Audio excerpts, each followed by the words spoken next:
Coming straight out the slums. It's the hoodlums. I'm pulling the New York Hardcore Chronicles out on all you bums. What's going on? How's everybody doing? What's up? What's up? Should be an interesting show. Sorry we're a little late. Some technical issues with our guest. Hopefully, we could sort that out. So it might be a little bit of a struggle today, so you're going to have to hang with us. What's happening in Germany? Oi, oi, from Germany. Yep, what's going on? Hey, Lori Dawn, what do you say? Yeah. What else? Good to see everybody. Thanks for tuning in. Northern Ireland, what's up? There you go. What's up, Ken? What do you say? Anybody, quick question. I don't know. I know people are just coming on to the show, but anybody watch this Netflix series, All of Us Are Dead? Anybody watch that at all? I have. All of Us Are Dead. Anybody? Kind of interesting. If you like zombie stuff. All right. Next 4 shows. Just so you know, the next 4 shows coming up this Sunday. Miss Doro Pesh will be on the show. A week from Sunday, Mike Granari will be on. And then Sunday, February 27th is the Gallery East 40th anniversary with Dwayne Lucia. And then Wednesday, March 2nd, we got Creature from Rebelmatic coming on. So Doro Pesh is psyched to come on. It's going to be cool. Yeah, was a great show this past Sunday. Yep. Speaking of which, about this past Sunday, where were you? Oh man, the trains were an absolute disaster all weekend long. Bro, you work for the trains, don't you? Yes. There was signal problems. Train rides to and from the island were 2.5, 3 hours long. There and each way. Why? It was signal issues. I took the train home on Friday night after the Bruce Dickinson show. My 12:14 train home got to Deer Park at 5 minutes to 3 a.m. Come on, man. And the next day was the same shit. And I just it crushed me to miss that show, believe me. But it was a banger, man. I saw a video and I saw some photos and yeah, right. Don't you have a car? Don't you have a car? I do have a car. Yes, I do.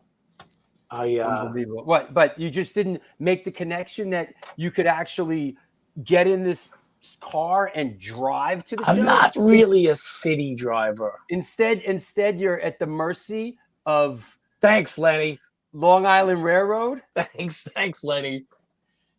I didn't even think of that. Yeah, no, I'm not really a city driver.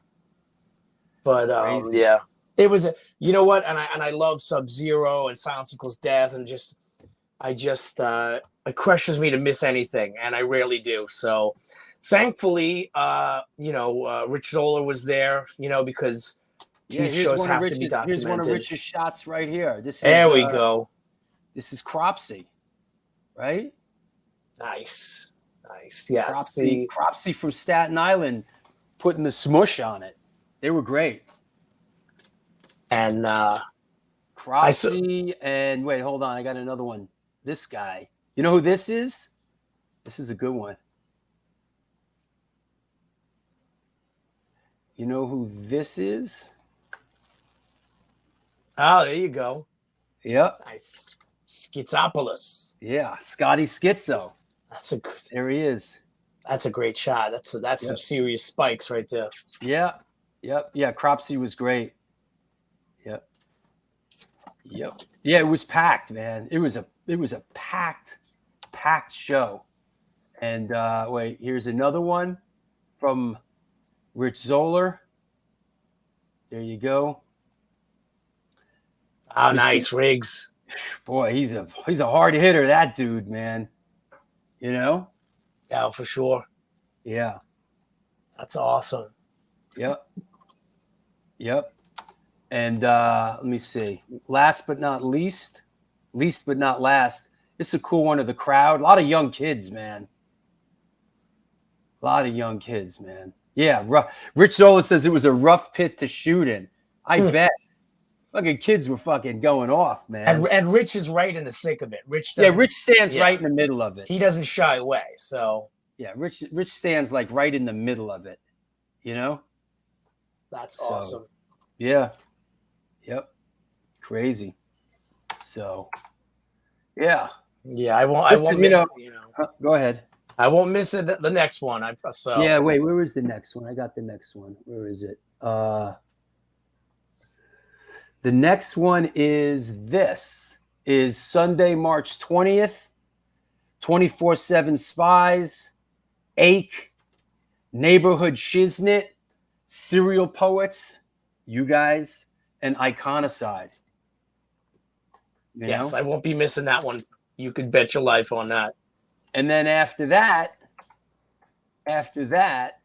is Rampage Fest 3. We're doing, which is a whole bunch of bands.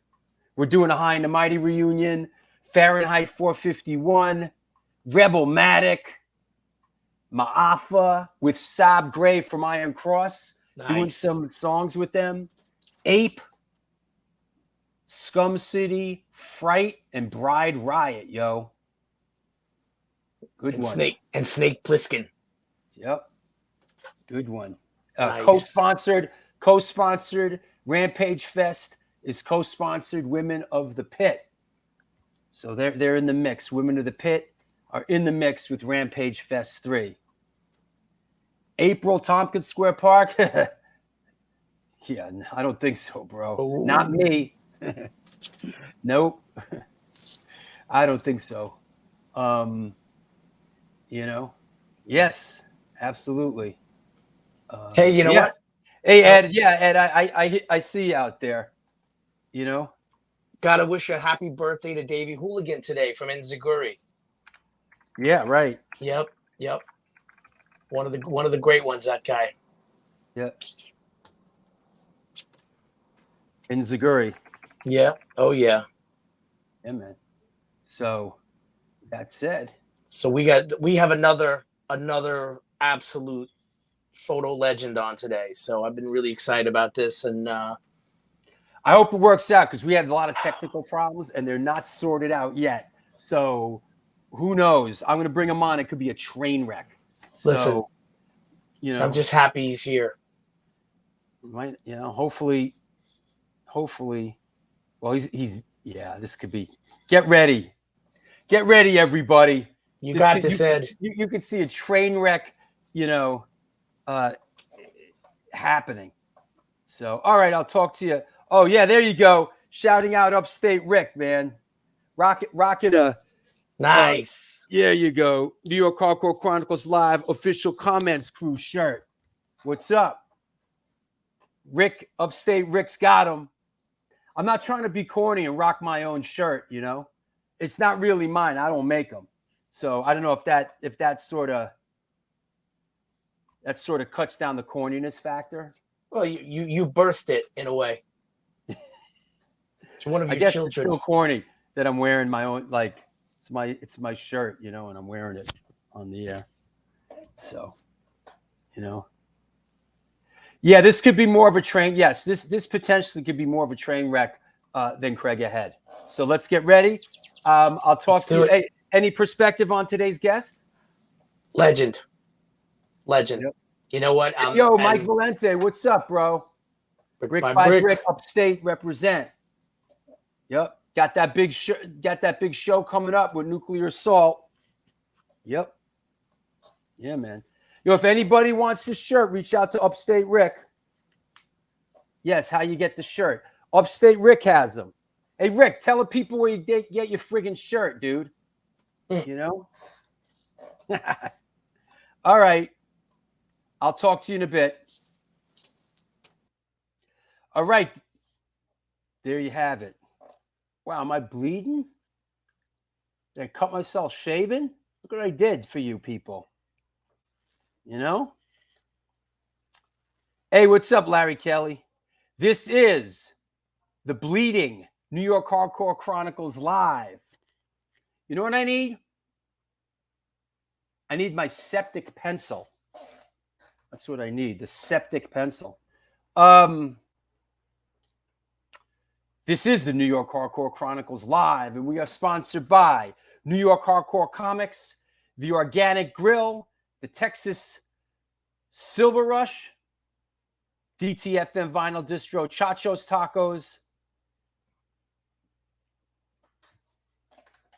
Generation Records. Hold on. I'm not on top of my 126 Hardcore Clothing and Chain Reaction Records and Skateboards. Located in Lakewood, Colorado, is the Rocky Mountain headquarters for all things punk, hardcore, and metal. Established in 2014, they have the largest selection of CDs, shirts, stickers, patches, and accessories between Chicago and Los Angeles. From the pit to the ditch, they got your back. Get in touch with them at www.chainreactionrecords.com. Come on now, Chacho's Tacos. Located in Corpus Christi, Texas.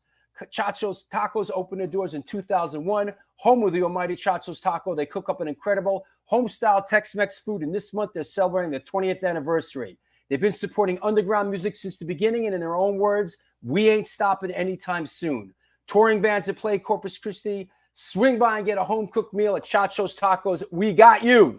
The underground scene will never die. Please follow us on Facebook or on Instagram. Last but not least, New York Hardcore Comics opened in 2013, selling comic books, punk rock, and hardcore memorabilia, toys, statues, skateboard decks, tapes, vinyl, and all things horror. We love helping bands push their demos and new tracks, so please stop by and drop off your new music.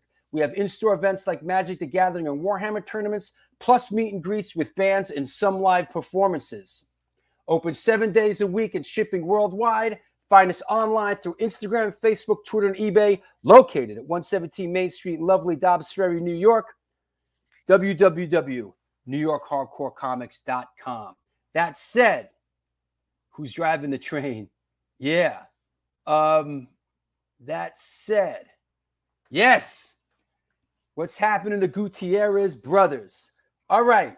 Let's bring our guest on. Let's hope for the best here. Let's try to make this work. Let me clear the deck. Here we go. Hold on. Boom, boom, boom. Today's guest is an American photographer, best known for his early hardcore punk photographs. He created a visual document of the birth of the genre in suburban Southern California in the late 1978 to mid-1984. But also greatly helped in defining the photography style and graphic identity of the American hardcore punk movement. His photos have appeared on more than 500 album covers and include some of the most recognizable and iconic covers of the early punk and hardcore era. Please welcome, coming at us from Los Angeles, California, Mr. Edward Colver. Hey, hey. Hello. Can you hear me? Yeah, just barely. I don't know what happened. All right, well, I'll try to talk loud. Me too. How are you, buddy? I'm doing fine, except for I'm a Luddite. Yeah. We had it working earlier. I don't know what happened. What's the latest? How are you doing since the zombie apocalypse hit? I'm doing fine. Doing really good. I'm working on my next book. And just plugging along, doing okay. Okay, good. Thank you. Let's get right down. Let's get right down to it. You're a third generation Southern Californian, right? Yes, sir. And your father was Charles Colver, right? Yes. And he was a forest ranger for 43 years and was presented with the Theodore Roosevelt Conservation Award by President George H.W. Bush at the White House. Yep. That's incredible. That's a nice thing to be, to get that Theodore Roosevelt Conservation, award. Yeah. Tell us a little bit about growing up with him as your dad and him being in that line of work? We lived at a ranger station when I was a little kid, which was really cool. My brother and I got really bad poison oak right off. But other than that, it was great. I used to go to work with him in the summers when I was out of school. I'd always go to work with him up in the mountains in the summer. Caught a rattlesnake one time. That pissed him off. It's interesting. I was thinking about how you kind of grew up with your dad doing that and all this incredible beauty around you, and then you're known for these sort of incredible, I don't want to say violent per se, but like it's sort of a bit of a violent era. It seems like the dichotomy is pretty strange, huh? Yeah, it is. It really is. It is. Yeah,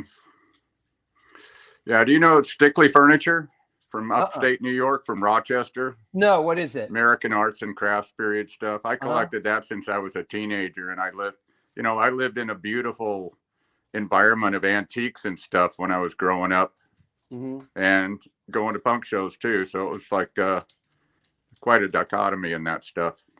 Yeah, I grew up around some antiques myself. My mom was an interior decorator, so I grew up around a lot of that. Yeah. Yeah.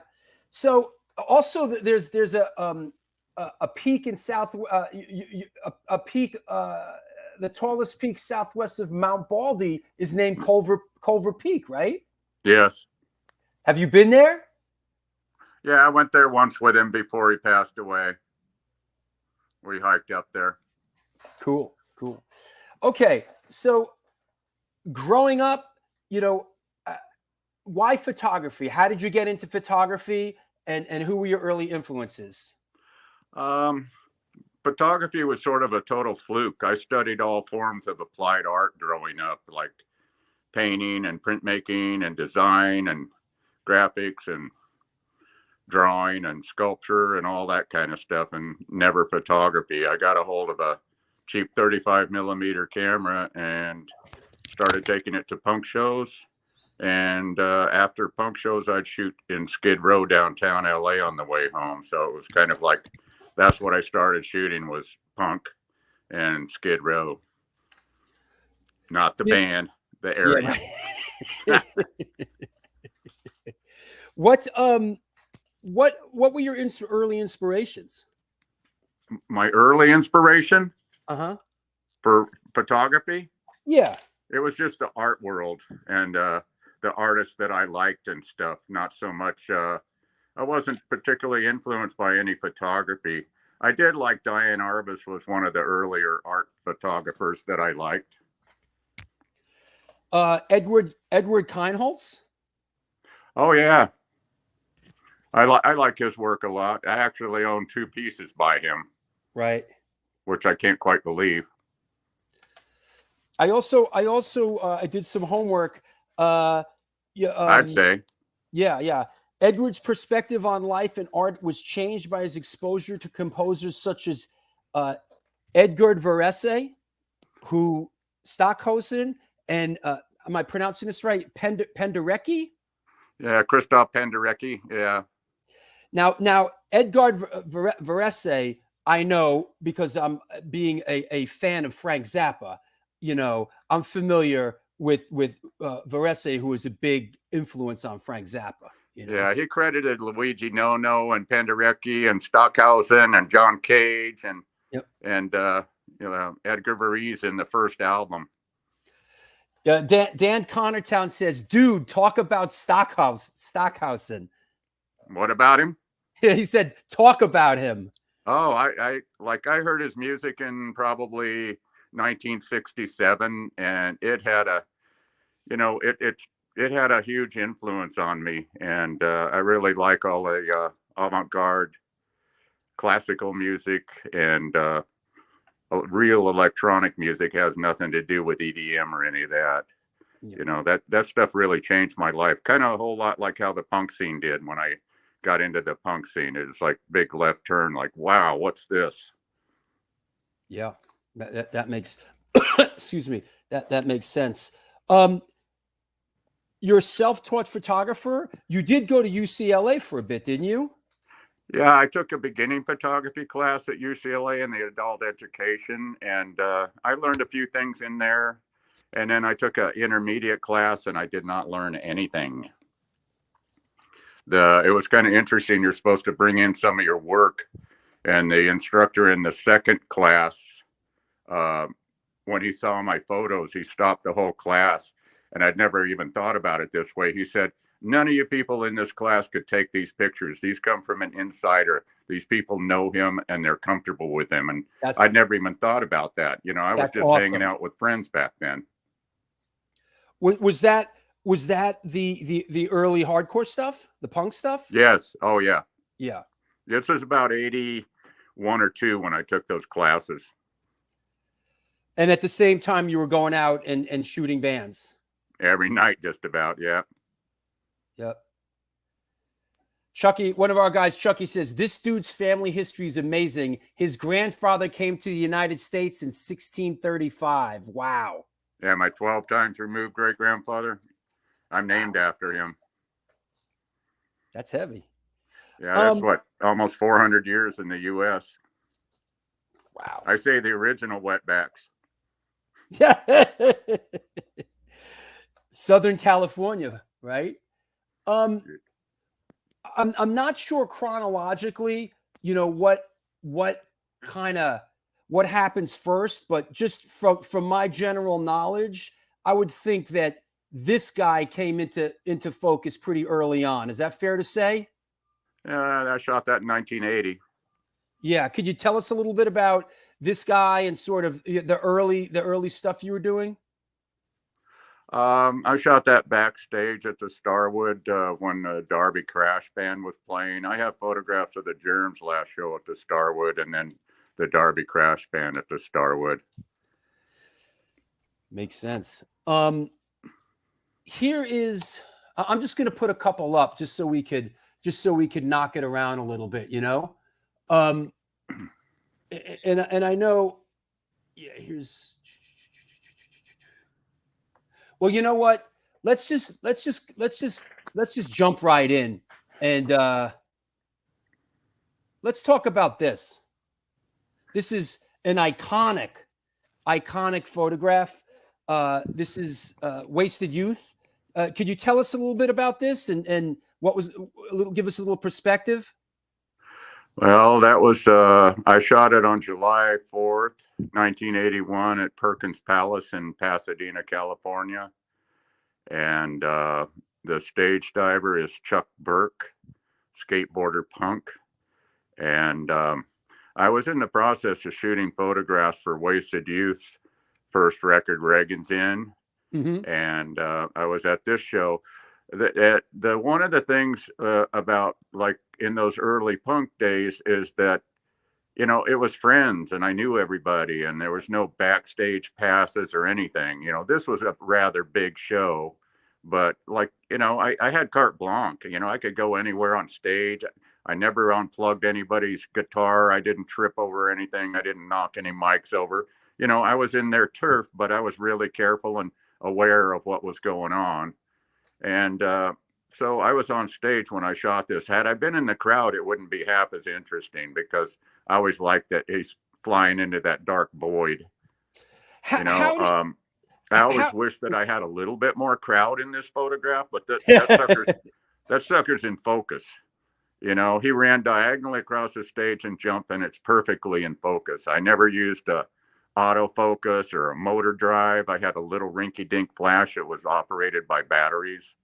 So, you know, the fact that it's perfectly in focus is pretty remarkable. Now, looking at your work, this is Tri-X black and white film you shot most of your stuff with, right? Yeah, all the live punk stuff. Yep. Yeah, I mean that's the great old Tri-X film. And did you have a favorite lens? Did you have a go-to lens? Oh yeah, all the live punk stuff I shot was a 50mm lens. I was like 2, 3, 4 feet away from these people when I photographed them. I never had a telephoto or shot with one of those or anything. I had a 50. That's like there's pictures of HR that it's like I'm about 2 feet away from him when I shot the picture. Have you ever Stuff seen like that. Have you ever seen this? This came across my radar screen. It's a Beatles Oh, Edward yeah. Colver. It is awesome. This is great. It's a pretty Beatles. funny. Yeah. I was never a fan of the Beatles. Yeah. I actually love Yoko Ono's early music. Is that right? Yeah, she's so maligned. Oh yeah, I love her early stuff. You from know New what? York. It totally makes sense that you're a big fan of Varese and Stockhausen, and you gravitate to Yoko Ono's music, right? It all relates. Hey, did She you actually did stuff with John Cage. Right. Were you a fan of Captain Beefheart? Oh yeah, I saw them when Trout Mask was released. Oh man. Yeah. Still my beating heart, bro. Trout Mask Replica is a masterpiece. Yeah. Yeah. I saw them when that was I saw them in what was 69 when that was released, and they played with Wildman Fisher and the GTOs and Alice Cooper's first show. Come on now. Wildman Fisher. Yep. I heard that was the only GTO's performance ever. Is that right? I don't know. And for those out there that may not know, the GTOs were the Girls Together Outrageously, which was like a project that Frank Zappa put together, which had a bunch of groupies in it, and including our friend Michael DeBar's ex-wife, who Pamela DeBar was in that group. And the GTOs, yes, Zappa. Come out of the woodwork, Zappa fans. Yeah, that was I saw Zappa in 66 when Freak Out was released, and then I saw him again in 69. Hey, I was 16. Now it seems you're a little bit older than sort of a lot of these guys you were shooting. You a couple years older. What was quite a bit older. I was 29 in 78. Wow. Yeah, and I was hanging out with kids, but there never seemed to be any age discrimination or difference. I was just part of the scene, and we're all hanging out, having a good time. Yeah. I'm 72 now. Wow. I hanging in there. I did not realize that you were you had that many years. I thought you were kind of the same age as I was older than all the punks. That's amazing. And how did you develop? How did this? You were shooting the punk stuff, and you were right there when it sort of metamorphosized, sort of into the hardcore, into more on the hardcore tip. Is that fair to say? Well, yeah, I was kind of at the birth of hardcore scene, if that's what you're saying. Yeah. Yeah. I documented that whole thing. Yep. Yep. Here's. I heard you talking about Nuclear Assault earlier. I did pictures for 3 of their albums. Is that right? Yeah. I didn't know that. Jersey Boys. Yep. Yeah, I produced one of their videos back in the day. Yeah. Now this is early stuff.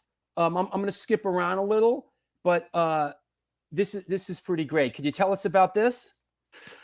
That's Adolescence. Rick had left.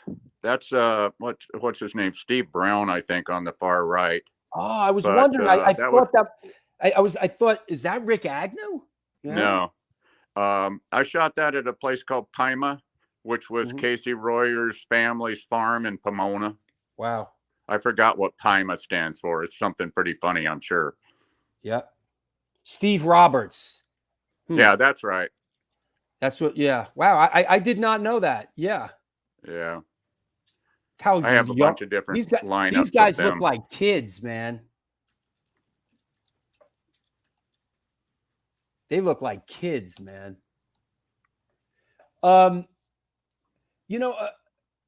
Here's another banger from that era. Era. There we go. Yeah. What's going on here? Shot a Social Distortion with Dennis Danielle and Brett Lyle's dead nowadays. It's kind of a shame. Half that band is dead and gone. Yeah. There's so many dead people from the punk scene. It's surreal. It's just crazy. Yeah. You know what?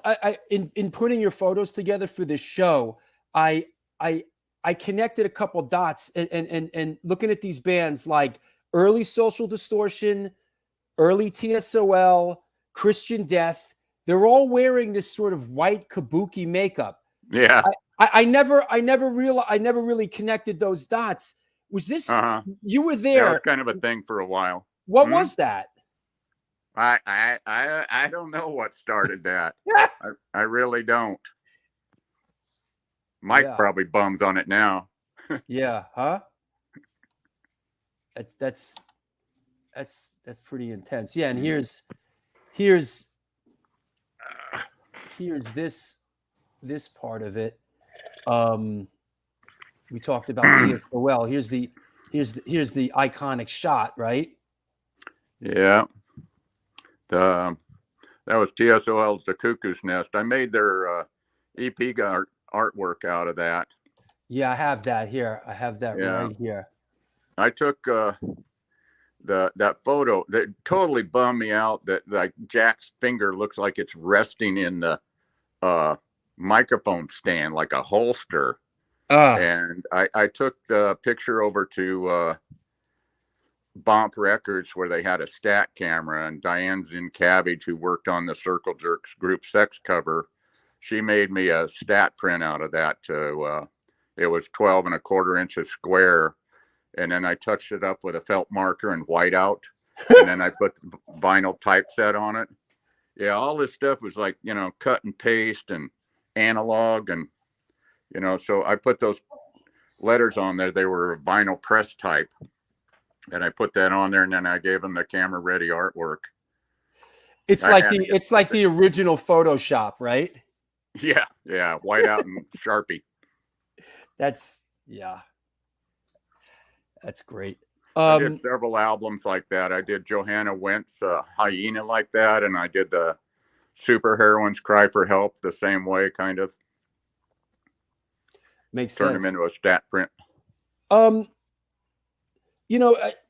For 5 years, 5 nights a week, 1978 to 1983, it's safe to say that you went out and shot bands, right? Yeah, all the time. I'd go to shows at night. And I drove like 25, 30, 35 miles from my home to go to shows each way. A lot of driving. Yeah. Well, California, pretty spread out. Yeah. What was now? Once things, I guess once things get rolling a little bit, but I want to, to mention this band. Hold on.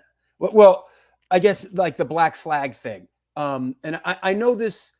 I know this is a bit later on. This is Black Flag at the Olympic Auditorium in 1983, but things were often violent, especially at Black Flag shows. I mean, that must have wore on you after a while, huh? What, the rowdiness? Wasn't there like some real violence going on Yeah, sometimes. That particular picture, I think I shot that after the barricade had broken on me that night. There's actually a YouTube video called Black Flag Reunion 1983, and they're playing Depression. Yeah. And I'm the only person between the barricade and the stage. I saw that. The crowd collapsed the barricade onto me, and I threw my camera onto the stage and tried to scramble out. Earl from Saccharine Trust was roadieing, and a guy in a white t-shirt comes running up to help me. And I go limping off stage holding my side. That was pretty crazy. It's on the YouTube. It's labeled Black Flag Reunion, and there's another one that says Black Flag Reunion 83, and it said it's at Santa Monica Civic. It's not. It's the Olympic Auditorium. I saw that footage today, actually. Did you? Yeah, I was doing my homework for the show. It's pretty weird that like I was the only. There's no bouncers, nobody, just me. And Drew. What's interesting about that? It's a crowd of 3,000 people, and you cannot see anybody else taking photographs in the video. That's pretty amazing. Things have changed. When you were out there on the ball field, who were your peers? What other people were taking? Were there other people taking photographs in that At the era? punk scene? Yeah. Yeah, there was a few. There was Frank Gargani and Glenn Friedman Of and course. Allison Brown. Yes. The guys from Peruse and the guys from We Got Power. Got it. There were. I don't really think there was anybody that dedicated it as much energy as I did. I photographed all the bands too. Danny Spira called me up, and we were talking. Is that Danny? Kind of, Danny from Wasted Youth. Yeah, got it. Yeah, we're still good friends. He called me up, and I was joking about it. It's like I've even got pictures of the Rim Fest, and his friend Jerry Lewis goes, "Oh, I know those guys. They used to hang out with Suicidal." And I was joking. It's like I have pictures of them. Like who's even heard of them? Yeah. I didn't just shoot the Kennedys and Black Flag and that kind of stuff. I photographed all the little bands and worked with them too. They were all part of it. Some got famous, some didn't. I want to. Steve Ladela just did a super chat, and I got to mention hello to Edward in New York Hardcore. Just a reminder that a handful of Edward's photos are official prints and postcard sets at arcaneagenta.com. All right. There's a plug. Hey, he paid for it. He gets it. You pay for it, you get it. Right. I want to, so this photo here to me, man, as a teenager, this was a very powerful photo for me. This is probably my favorite Black Flag photo. This is a very powerful photo. To me, it's like Black Flag in their prime. This is like just the three skinheads, and it was like this photo really spoke to me as a teenage kid. And I'm a huge fan of early Black Flag. Can you give us any perspective on this? No. No. Yeah. I actually shot that when that was Henry's first show with Black Flag, and I shot that in the parking lot of the Cuckoo's Nest. And it came out really good considering it was just out in the dark in the parking lot. Is this Cuckoo's Nest? Was that was in Costa Mesa? Yes, sir. Yeah. Okay. Yep. Yeah. This is a lot of fun shows. That's the Vandals are, my friends at Vandals, they wrote 2 songs, like Pat Brown, and then I Want to Be a Cowboy is about the cowboy bar next door to the Cuckoo's Nest. So they were really tied in with the Cuckoo's Nest stuff. The interesting, everybody has, the Black Flag thing, this one says it was over when Dukowski left. This one says Keith era is Black Flag in their prime. Black Flag is a what's the word I'm looking for? It really polarizing. Black Flag was a polarizing band, man. Yeah, I think they were great in every lineup myself. Is that right? Yeah, I liked them all the time. Except, you know what, though? I can't stand TV Party. Yeah, it's corny, man. It's like hokey. It has nothing to do with any of the rest of their catalog. Six and that's Pack. Their big hit. Yeah, Six Pack was heading in that direction, but yeah, for sure. Yep. It's a novelty song. Yeah. Let's talk about iconic. Bam. Let's talk about this a little bit. Alrighty. They'll bury you. They'll bury you with this, bro. They'll put one of these in your casket, man. Because wow, this. Thank you, Drew. This is Americana right here.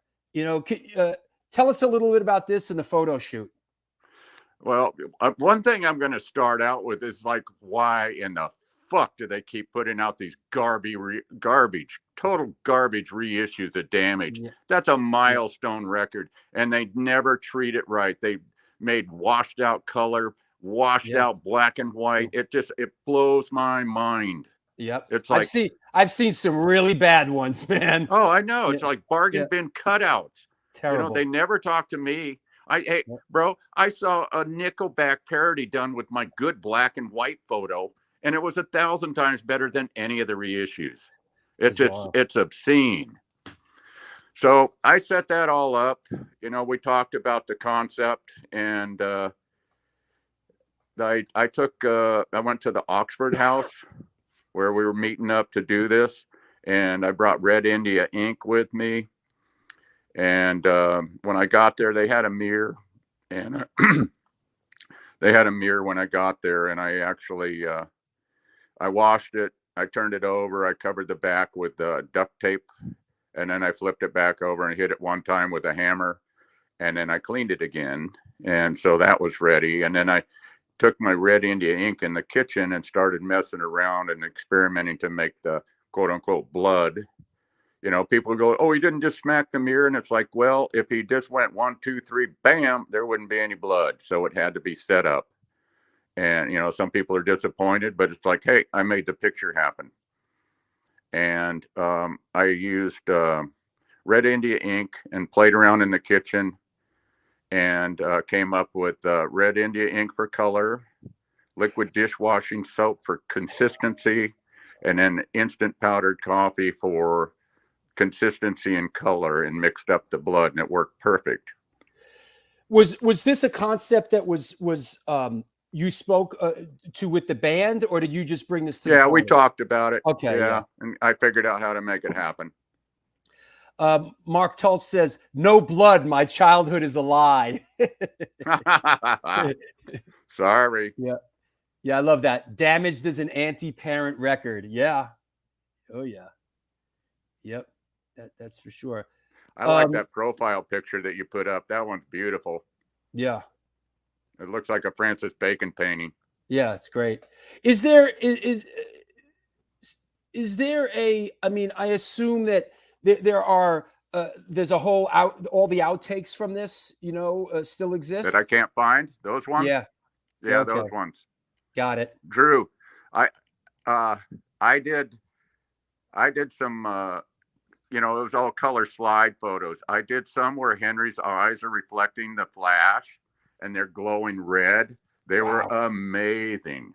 And the band goes, oh, these are too demented. And I was kind of arguing with, it's like, hey, it's called Damaged, And I haven't seen those in about 30 years. I would pay to get one of those.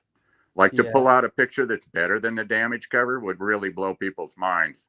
We all have a couple of those in our closet, right? Yeah, I'm hoping to find them. I wish I would have saved the dailies from the typo negative video I did. We did. Like, what was I think? Yeah. Absolutely. Here's a question. We're going where the horse leads us here. Edward, you kicked ass taking pics of the stuff we grew up with. When did the reboot come? When everyone was finally paying proper attention to your work again, and what's that been like? When did what happen? When did what? I guess the same thing. When was your work revisited again? Oh yeah, nobody paid any attention to it for many years. Yeah. I don't know. It seems like it got some recognition. 10, 12 years, 15 years ago at the most. I used to mail 5x7 prints all over the country to different zines and stuff, and touch and go. And, there was no email or anything, the phone call, or, and then mail service. I think that's 83 with Rollins at the Olympic when I shot that one, I think. This, for those that don't, I know what this is, because I saw this, that this is them performing a song called Scream, right? And during the song, Henry would take the mic and put it in his mouth, and just go like the whole song. Yeah. And when I remember when before we kind of saw it on the East Coast, we heard Black Flag has a new song, and it's just Henry's just screaming through the whole thing. We were like, oh wow, you know. But yeah. So yeah, what a shot. That's when the band started. The band was turning right there. You know, it was things. New elements were coming into play. You know? But interesting. You love Black Flag all the way through. That's cool, man. You know. Thanks. You know. You see what else? What other anything in that vein I have here? But you know, let me take this opportunity here to let me take a break. Let me shout out a couple of sponsors, and let's come back and talk about Christian Death and a little Minor Threat and some circle jerks. Okay. Sure. How long do I have? 5 minutes. Okay. All right. What's happening? This is the New York Hardcore Chronicles Live, and we are making it work today. Come on now. We're making this work. So, you know, we're getting in the groove with Edward Colver. We got a lot of great photos to check out. I did my homework, kids. So hey, Ted Veneman, what's up, brother? Thanks for tuning in, dude. Yeah, yo, listen. Don't get in front of yourself there, buddy boy. We got Bad Religions coming down the line too. You know? There you go. Hey, listen. We got a legend on the show here, so don't get too crazy. And you know who we are sponsored by? Blah blah blah blah blah blah and Vlad and the Organic Grill. Organic Grill is a vegan restaurant located in the East Village of New York City at 123 First Avenue, featured in New York Magazine, New York Times, and your favorite veg news. Their dishes have won numerous awards, including Best Goddamn Veggie Burger. They make their own cheeses, sausages, and burger patties, and every dish on the menu could be made gluten-free. This year, they're celebrating their 21st anniversary, and they're all about having a great time while enjoying amazing, clean food. They have now fully reopened for business, and looking forward to seeing you. Get in touch with them, order some great food at www.theorganicgrill.com. Come on now, Generation Records. Since 1992, they've been a mainstay of the New York metropolitan area music scene. Today, they offer a diverse selection of new and used rock, jazz, indie, hip-hop, punk, hardcore, metal, blues, soundtrack, and reggae LPs, as well as T-shirts, posters, and other merchandise. They buy used record collections and music memorabilia and will pay you top dollar for them. House calls made for large collections in the tri-state area. Call or email generationrecords@gmail.com and follow them on Facebook and on Instagram. Last but not least, DTFM Vinyl Distro is a record store that specializes in underground music. Hard punk, ska, hardcore metal, and more. Located in the heart of Fargo, North Dakota's industrial district, shop in person or online at www.dtfmvinyldistro.com, where the motto is death to false metal. Want to mention a couple of upcoming shows, as if you did not know already. Let me see. You know what? I'm going to announce this right now. Let's just hope this one happens, all right? Because, you know, it's in the same vein. Wednesday, March 23rd. Come on now. Rick Agnew's coming on the show. Supposedly, Rick Agnew's coming on the show. You know, if you know this guy, reach out. Tell him you saw this. I hear, you know, he's a tough wrangle. But he did agree to come on the show. He did commit to it. Let's hope that this goes down. Yep. Rick Agnew from the Adolescents, Christian Death, DI, Early Social Distortion. You know, yo, Matt Gray, what's up? Come on now. That said, also coming up on Sunday, March 13th, it's the New York Horror Chronicles Live. You know, we love doing these shows when we get into movies and stuff. The Jaws show we did with Charlie Benante from Anthrax went over really well. So we're bringing a real horror film soundtrack enthusiast on the show. This guy is a fanatic, not just he's a horror movie enthusiast, but this guy has a vast knowledge of horror movie soundtracks. We're talking about Dave Niebuhr from Dog Eat Dog, This dude has an incredible collection. So we're going to get down with Dave from Dog Eat Dog. We're going to get into some horror stuff with Dave. There you go. One more. Let's do one more while we're here. God, I haven't even announced these yet. Oh, yeah, I announced this one. Here you go. How about Sunday, March 6th? By popular demand. You asked for it, you got it. Jake from the Casualties is coming on the show. So there you go. We'll get down with Jake. We'll find out what's going on with the Casualties and his career. So Jake's coming on March 6th. Want to mention also, it's not too late. To buy the New York Hardcore Chronicles Volume 1, 1980 to 1989 book. If you are a patron, this book is free. If you would like to support this show, we could sure use your support. There it is, a patron. The book is free if you are a patron. All you got to do is pay shipping. If you're a patron and you want the book, reach out to me. All right? If you are not a patron and you want to buy the book, it's $24.95. So there you go. Get with it. Hey, March 27th, speaking of Sub-Zero, and yo, talk about hard hitters. Riggs Ross is coming on the show Sunday, March 27th. So don't be scared. Cubbies will be dumped. Beds will be sandwiched. What else? Hold on. Let me get some of my photos together here. La, la, la, la, la, la. Yeah.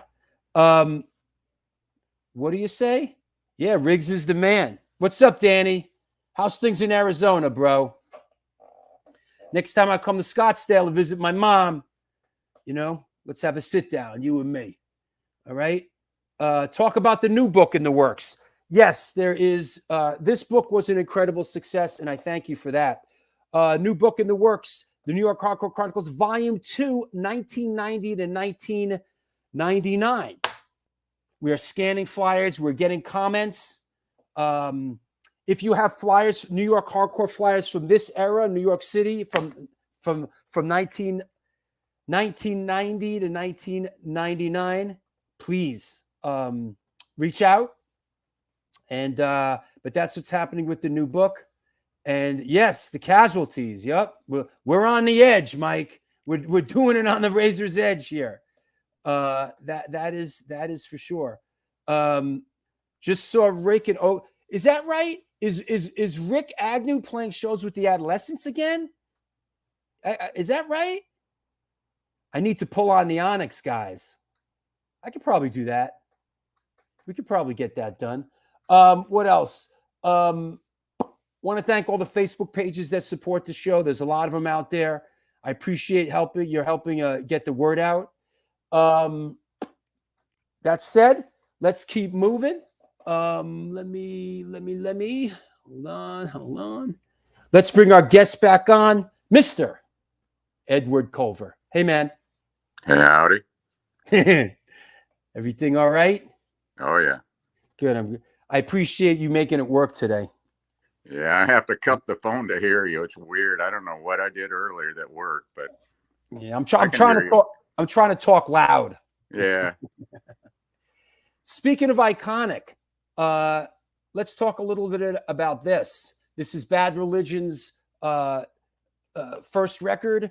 How Could Hell Be Any Worse? Give us a little perspective on this one. I was shooting them that day. We did some in the photographs under the tunnel under Highland going into the Hollywood Bowl. I shot them in front of the Art Deco sculptures in front of the Hollywood Bowl. And then we went across and hiked up the hill by the big cross over there. And I shot this picture. It doesn't look smoggy in the photo, but it was a smoggy Hollywood day. A lot of people think it's Los Angeles. It's not. It's Hollywood. You could see the Capitol building in it. Yeah, absolutely. You can actually see downtown LA off on the far left, I think. I think you can see it in there. So, and I told them to use the Gustave Doré illustration from Dante's Inferno on the back of the album. Uh-huh. So I'm kind of, responsible for the front and back. I told him to credit his artwork. I did some of the photos inside. I think For Use did a few too. Yeah, it's really weird. All this stuff that I worked on is having 40th anniversaries. Yeah. You know, I worked on 80 punk records before the end of 83. Incredible. Crazy. Incredible.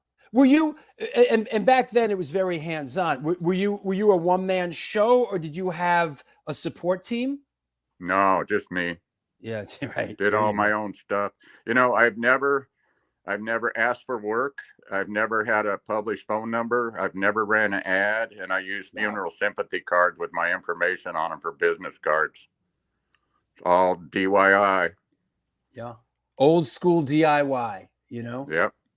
I mean, and we've talked about that on this show, and that's let me put up this photo kind of ties in with it, and you know we've talked on the show many times how Black Flag was one of the bands back then that really there was no roadmap that existed, and Black Flag was one of those bands that really created that roadmap with their DIY ethic.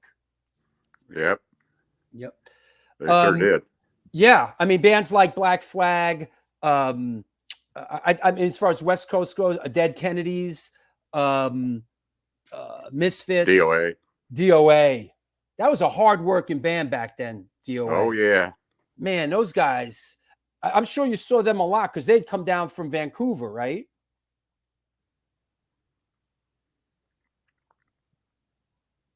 You with me?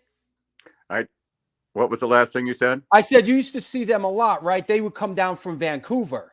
Yeah, they played LA quite a bit. Couple turned into total riots. This is the Black Flag. This is Black Flag. Louie. Little perspective on this. That's Des Cadena on the cover, correct? Yes. I shot that in the alley over behind the Tropicana, over off of in West Hollywood. I did a lot of photos that night. There's a whole bunch of outtakes. There's some on my page too, totally different ones of Deads running around that night. Is that where they had their rehearsal studio? Nah, I don't think so. I don't remember. I don't know how we ended up there. I think there was some office or something around there. I don't remember a rehearsal studio. Is this shit was a long time ago. I know, man. But is there anyone looking back, any of these bands that you really enjoyed working with that was really time and time again was just really enjoyable? Like all these years later, looking back? What, working with? Yeah.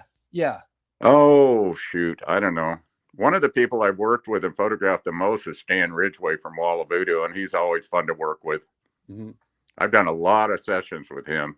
Wow, I didn't know that. Yeah, that's not hardcore, but he's talented. Yeah, yeah, for sure. I saw the last show he ever played with Wall of Voodoo. I saw that. Yeah, I think it was at the US Festival in 1983. That was the last show he ever did with them. Was that out here? Yes. Mm-hmm. Really? Yeah, I called it the Puss Festival. Yeah, it was a bizarre event. It was bizarre. Drew, check this out. I went to the Newport Pop Festival in 1969. Okay. Come on now. That cured me. That cured me forever on festivals. That was it. I was like, no more of this garbage. Yeah, they're brutal, man. Oh, I did that. I got flown into one called Fresh Air. Never heard of that one. I don't know who booked this. It was Rat and Huey Lewis and the News and REM and Berlin. And it's like, I don't know. And I got flown in on a helicopter, and it was like, I was backstage all day, and it was 105. It's just like, oh God, that was the only other big festival I've ever been to. I was hired to go shoot it. I was at the US Festival. That was in San Bernardino, and I was there for 3 days. It was brutal, man. Yeah, it was brutal. And I saw a couple bands at Laguna Seca Racetrack, and I walked in, took my shirt off for some reason. I don't want to mention, what substances were involved, but I came in, was very high, took my shirt off and lost my shirt. And that was in the desert. So Did you get sunburned? oh, badly, man. Uh-oh. Badly. Yeah. But yeah, I'm not, outdoor festivals are really an acquired taste. Let's talk about this photograph, what it was originally shot for, and what eventually it was used for. Well, I shot that of myself by myself. I set that up, and I took my camera and put it out on my front porch, and I actually focused on the front door, and then I measured the distance from the lens to the door, and I think it was something like 21 inches. Wow. And then I carried my tripod and camera out into my driveway and measured, like, I think it was, as I said, 21 inches to the focal plane. And I kind of stood in front of there, and I couldn't even see through the camera. And I set that up, and I hit the time exposure and just kind of stood there. And I only did 2 frames, and this one worked. It starts to cut off my sleeve a little bit, but it's fine. The other one cut off the tip of the gun, because I only did 2 photos. It's kind of amazing that one came out. I should have done 20, because I couldn't, or, if I'd had somebody helping me and looked through the camera, I would have had it in one shot. Do it yourself.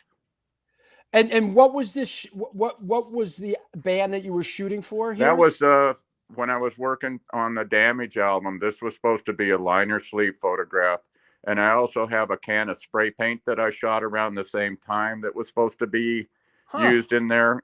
I used silver aluminum paint and shot it at night, so it would be very reflective. It's just black and white, but it's a can of paint spraying sideways across the frame, and those were both supposed to be inside of Damage, and they weren't used. And so Channel 3 was hitting me up to do something for their album cover, and I asked them what they were going to call it, and they said Fear of Life, and I said, hey, I've got your picture. And that would be this. I have it here. Yeah, the Fear of Life cover. Yeah, let me dig it out. So originally shot for inner sleeve of Black Flag Damaged, and eventually was utilized for this great record. Love this record. There it is. I'll say right here, I hate the graphics on that. To fill up the blank places with typeset pissed me off. To this day, I'm pissed off over that. Leave the photograph alone. Yeah, I hear that. 3 Fear of Life should have been in the upper corner. Yep. In California hardcore, they only had limited color in there, and they printed this in red and black and white, and it looks so much better instead of purple. Yeah, the purple. I'm not a big fan of the purple of this. Yeah, but the purple doesn't bother me half as much as throwing the typeset in both of the empty spaces. It really detracts from the power of the photograph. Yeah, it's not a great layout. I gotta, I must say, doing it yourself. I'm sure that's happened quite a few times with your work, man. Yeah, especially back then when it was like so primitive. When people putting these together were like, it's fucking primitive. That was all cut and paste graphics. Yeah. But Steve, still, it's like Steve Ladeja says, I just bought Edward Culver's self-portrait as a silkscreen print. I think he has more for sale. Awesome print on black paper. Okay. Yeah, that's Arcane Agenda again. There you go. Our good friend and New York city-based photographer Rich Zola says, agree, leave the work in its original state. I'm sorry? He says he agrees, leave the work in its original state. Yeah. He says he hates when my work is altered. Yeah. Thank you. Yep. Makes sense. Okay, well, this has just recently got another go around the merry-go-round, and that's the Circle Jerks group Sex. And hold on, it's coming up. There you go. Circle Jerks group Sex, I think, just had 40th anniversary. Yeah. And they're out on the road now, And this great Two of record. them. Yeah, right. Two of them, right? Yeah. Yep. It only took 25 years for the two of them to get back together, right? Yeah, really. Yeah. Can you give us any perspective on this iconic cover? Well, I shot that at the Marina Skate Park in 1980 or early 81, I think. And it was a fake wedding for Gerber and Rob Henley. And some people are like, they said, oh, it was all spontaneous. We just got everybody down there and had you take a picture. But that's not true, because I went with color film. I didn't shoot color film unless it was for something special project, and I was shooting color film. It's actually taken from a rather blurry color shot. And I don't have any of these. I can't find any of these. I have a 4x5 of the whole slide in black and white, but I don't have any of these either. A lot of times all the record companies will keep the color and I can keep the black and white. And there's a bunch of stuff I would kill to get back. But, then it was turned into a stat print, like how I did the TSOL cover, and then it was colorized. I was happy with the cover. It looks good. The pictures on the back are a little bit dark. In all the booklet, the reissue, the 40th anniversary booklet, they're all the photos are mine except for two of them. Yeah, we're looking forward to seeing them. They're playing in New York, and they're doing TSOL one right now too. Yep, and Marla says, I've had Circle Jerks tickets for 2 years now. It's happening March 6th finally. Yeah. And our friend of the show and supporter Sammy Siegler is playing drums in 7 seconds. So we're excited about that. Von Esper Studios says, Ed Colver, thank you for being in my haunted garage documentary. Working on it right now. Yeah. Yep. I've got a bunch of pictures of them. I did the photographs for their Possession Park record. Cool. Rick Brust asks, with the Circle Jerks group sex, what's the decision to add the day glow? I'm sorry? What's with the decision to add the day glow on the Circle Jerks cover? Oh, it just got colorized and they used bright colors. Okay. Oh, I don't think any of that's actually day glow. It's just bright colors. Makes sense. Joe, Psychodoc says, is it safe to say that you never really loved the Wild in the Streets cover, Circle Jerks? Very safe to say. I don't like it at all. Let me grab that one so we could take a peek at it. Oh, you can refrain. Yeah, I'm just so we have the reference, and what hold on, Circle Jerks. Let's see. Yeah, I could see. Here we go. I could see. Here it comes. Hold on. Let me get a decent shot of this. You putting up Wild in the Streets? Just as a reference. I could see why you wouldn't like this. It's well, that was another bad color photograph, and it's like, and then my friend, the art director, knocked the band out in black and white, which made them look dropped in. They crashed a parade. They jumped out. The cops were after him at the end. They crashed a parade, and like I was running ahead of them, and then trying to stop and turn and focus, and they were scared and marching really fast. So, I could get a frame or two. I'd shoot one or two, and then, I'd have to run ahead again and then stop and turn around and try and focus. And they were out there and, for maybe a minute or two. So it was just like, I don't know. Usually I get much better photos. Yeah, I hear that. Is this, I know this is kind of early on, but any memories of this band? And that's the Dead Kennedys at the Whiskey, 1982. There you go. It was the Butthole Surfers and TSOL and the Dead Kennedys that night. It's a great show. There's all these Xerox paper cockroaches all over the stage. You could see underneath the clout. Is that right? The Butthole Surfers threw them everywhere.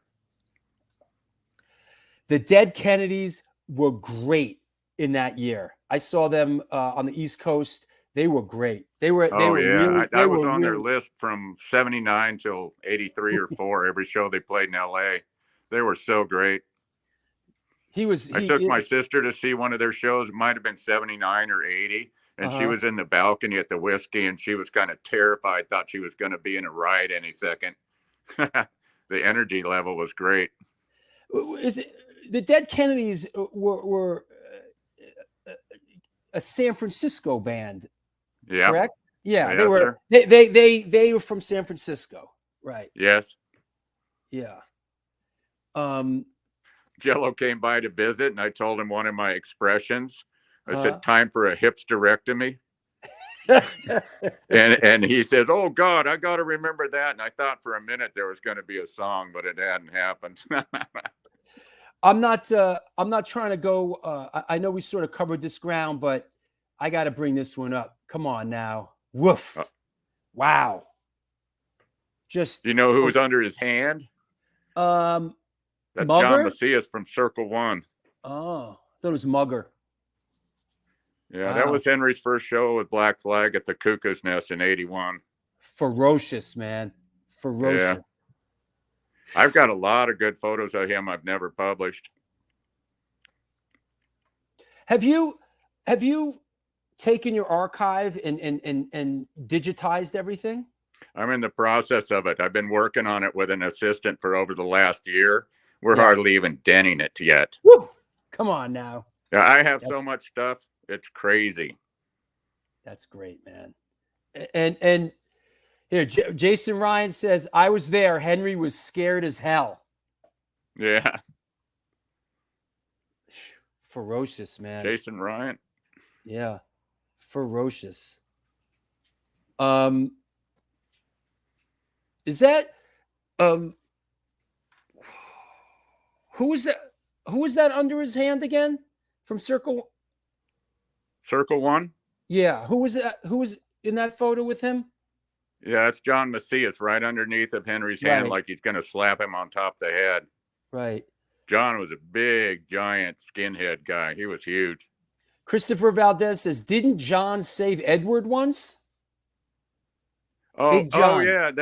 Like I was at a show, and there was some kid that was jumping up trying to rip some girl's blouse on the stage, and I kind of just like pushed him away, like, "Hey, cut it out," with my side of my arm, just kind of pushed him a little. Like I didn't shove him. I kind of just swept my arm across that into his chest, like, "Hey, cool it," And then I go back to shooting pictures.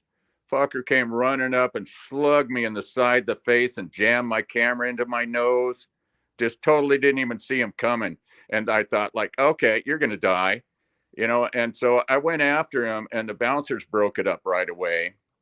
And then I'm like storming around looking for this fucker. It's like, okay, he hurt me, man. I wasn't even looking. Comes up and slams my camera into my face. So I'm storming around looking for him, and I spotted him finally.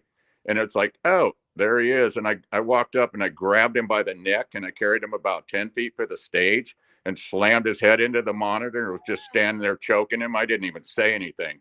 And, then they came and broke that up. And then later I find out it's a suicidal kid. Oh, boy. And I was like, oh, great. I'm going to get knifed if I go to a punk show again. It's like, that's it. What, am I going to stop going to punk shows now? Because who knows who it would have been. Come up in the pit to stab me. It's like creepy. And John Macias heard about it. And he got that kid and he goes, "Hey, you know who that was? You fucked up." And and actually, it was about a week later at a Vandal show at a whole nother venue and stuff. And this kid came up to me and apologized, and I wouldn't have recognized him. He could have stabbed me just as easy. And I didn't even recognize him. And he came up and apologized. That's a cheap shot, man. That's a cheap shot, It was pretty lame.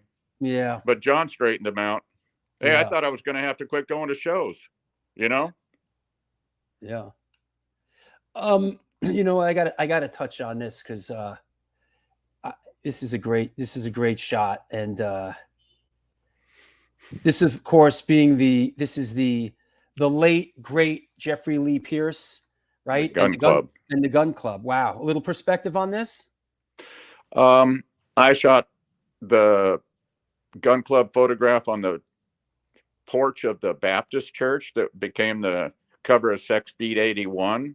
Mm-hmm. And that one's kind of become pretty famous. And then they had the different lineup, and I actually shot this at a different church about a block and a half away from the other one. This one's at the corner of Highland and Franklin, just right below the Hollywood Bowl. He was quite a talent, Jeffrey Lee Pierce. Sad he passed away so young. Yep, I'm still friends with his mom and his sister. Is that right? Yeah, cool people. Yeah, he passed away. He was young, man. But you know, that first Gun Club record is still gets a lot of play over here. You know? Fire Love. Oh man, yeah. Yeah, I shot Jeffrey's portrait on that record. Chris D did the other photos. Who did? Chris DeSargent from Right. the Flesh Eaters. Right. Oh yeah, sure. Yep. Chris has been on the show. Put these in the right ears. Let me see. Let's before we get to you know just going through your stuff. I don't want to leave anything behind here. So, but this is Social Distortion. This is on the back of Mommy's Little Monster. Right. Their first album. Right. I did their picture on the 1945 single and Mommy's Little Monster, and then Mainliner Wreckage of the Past. They used my picture of Mike's guitar and hand on the cover of that. So you work with these guys a lot. Yeah. That was, I shot that on the set of New Wave Theater. What's really strange about this photo was that, excuse me, New Wave Theater, I'm not familiar with that. Was that, I'm assuming that was in Los Angeles? Yes, they filmed it at the Florentine Gardens. Oh, here he goes. Christopher Valdez says, ask him about New Wave Theater. Yeah, that's New Wave Theater. What's strange about this photo is there's two videographers in it, and they don't show up. Huh. On the bottom left and on the right, there's videographers. Oh, yeah. Right. They hardly even show up. They're not the focal point. I remember Mike says we look like the Clash. Yeah. You know what? I buy that. I always felt that as well with this photo. Hey, you know what, Drew? Mm-hmm. I never listened to 1 second of any British punk music. None of it. That's never. Awesome. I worked with 999. Those guys are cool and they're good musicians. You know, they're really good musicians, but like that, you know, I never listened to any British punk music. Matt Gray asks, who are the people in the back? Do you know? One is there's Monk that used to roadie for them, and he's kissing some girl, and then the blonde on the right behind Dennis is the drummer's girlfriend. Derek O'Brien's girlfriend. I never noticed the two kissing in the back till just now. It just cracks me up. It's like, what the fuck are you doing back there, making out on the set of a show? Fuck out of here, right? Yeah, he passed away. So there's 3 dead people out of that photo: Brett and Dennis and Monk. They're all gone. Is there I know I sort of asked this before, but musically, was there any of these bands that really kind of rang your bell that you were like, I fucking love this band, like what they're doing musically? Is there anyone that you really felt connected to? Well, there was a bunch of those. Okay. A lot of the bands I worked with, you know, there was some great bands, you know. You know what I like is I worked with them before anybody heard about them. Right. You know. Is it fair to say that this would be one of them? Yeah. Right. I've got better pictures of them, but yeah, Christian Death was great. They were amazing. This is early Christian Death, correct? Yeah, that's what I worked with. Well, there's a whole fake Christian Death now. Yeah, I'm starting to get educated as far as Christian Death goes. Yeah. That Only Theater of Pain record of theirs is absolutely amazing. Lisa Francher from Frontier and Nico B from Cult Epics just did a book with my photos that just got released. Is that this? I wasn't sure. Is that this? No, that's No. a single that Frontier put out about 6 years ago for Record Okay. Store Day that has all my photos in it. I got it. I worked with those guys a lot. They used to call me their fifth member. That's awesome. Yeah, George Bellinger, the drummer's still my best friend since '81. That's awesome. But no, there's a double album box set with a big, heavy 12-inch square book of my photographs of them that's just getting released. I'm doing a book signing Saturday. You know, here, let me ask this question. Chucky asks, did Ed ever take photos in New York? Did you ever get, did you ever go to play, New York City and take any shots? I only went through New York on tour with REM in '85. And I didn't go to any shows there. So no, not much. Here's another Christian Death shot, right? Yeah, that's a kind of unusual lineup. On the back left is Keith Clark from Der Stab. He played keyboards with them that night. The show got shut down by the cops. It was a little tiny show and out in the sticks, and it got shut down. They were definitely doing something a little different. Christian Death. I can't hear you all this. They were definitely doing something a little different. Did you freeze? Hold on. Well, that's our chance to. That's our chance to take a. Let's take a sponsor break. Hey Ed, I'm going to take a quick sponsor break. Okay. Okay. How much longer are we going to go? Probably we'll come back. We'll take questions. Probably another 15, 20 minutes. Okay. Cool. All right. Let me take a 5-minute break. We'll come back. We'll take questions from around the world. All right. Thank you. Well, there you have it. It's the New York Hardcore Chronicles Live, and our guest today is photographer Ed Colver. We are sponsored by New York Hardcore Comics, The Organic Grill, Chain Reaction Records and Skateboards, DTFM Vinyl Distro, Chacho's Tacos, Generation Records, 126 Hardcore Clothing, and come on now, the Texas Silver Rush. It's a jewelry design firm and boutique store located in the birthplace of the Texas country music scene in Fredericksburg, Texas. They specialize in working with musicians in all music genres to design and create unique one-off pieces, as well as style them for stage, album covers, promo photos, and social media exposure. The client list includes Rock and Roll Hall of Famers Greg Rowley, Ringo Starr, and of course, Agnostic Front. During this current pandemic, all information and online sales are being taken at their Facebook and Instagram pages, and of course, www.thetexassilverrush.com. Let's welcome our latest sponsor. Excited that these guys finally have come aboard a clothing company. This is 126 Hardcore Clothing. They're a streetwear brand for restless individuals who don't compromise. They are about being positive, spontaneous, and true to yourself. For years, they experimented with several printing methods and materials and collaborated with a large number of designers and illustrators, always giving room for fresh perspectives while retaining the hardcore attitude. The hardcore attitude.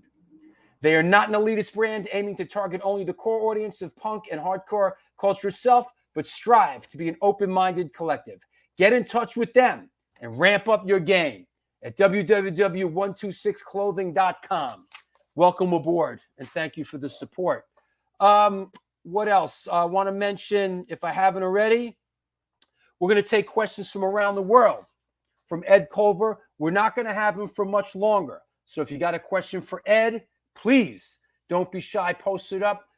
If you have a burning desire, do a super chat. Super chats are cool. You could support the show with a couple bucks for it. We appreciate it. Justin, we got that coming up. We're going to talk to Ed about Ice Cube in a minute. Patreon page is I know I'm preaching to the converted a little bit, but there it is. We're doing some Patreon shows. Hey, let me mention this. These aren't even announced yet. Let me announce these two shows.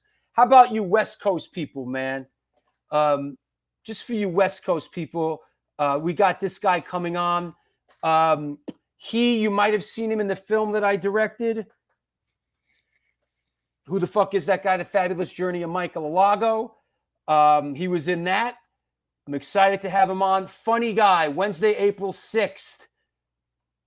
Joe Sib is coming on the show. Side One Dummy Records, comedian, musician. He was the front man Wax, also 22 Jacks. We got Joe Sib coming on the show. And then, or a little bit before that, this one's not announced. First you're hearing of it. Here we go. Wednesday, March 30th, we got Flora from Maafa coming on the show. And the 1865, of course, her band, she's playing Rampage Fest 3 that's coming up. We got Flora, Women in the Pit, represent.